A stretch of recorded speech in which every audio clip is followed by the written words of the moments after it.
السلام علیکم ورحمۃ اللہ وبرکاتہ۔ بسم اللہ الرحمن الرحیم۔ اللہ کا ذکر اور بہترین عبادت کی توفیق کا وظیفہ۔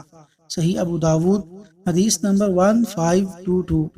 نبی صلی اللہ علیہ وسلم نے حضرت معاذ بن جبل رضی اللہ عنہ کو وصیت فرمائی کہ وہ ہر نماز کے بعد اس دعا کو پڑھا کریں، اور وہ دعا یہ ہے: اللہم اعنا علی ذکرک و شکرک و حسن عبادتک۔ اللہم اعنا علی ذکرک و شکرک و حسن عبادتک۔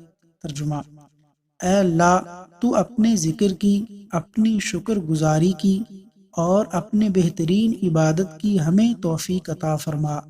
اللہ تعالیٰ سے دعا ہے کہ اللہ تعالیٰ اپنی عبادت کرنے کی توفیق عطا فرمائے۔ آمین یا رب العالمین۔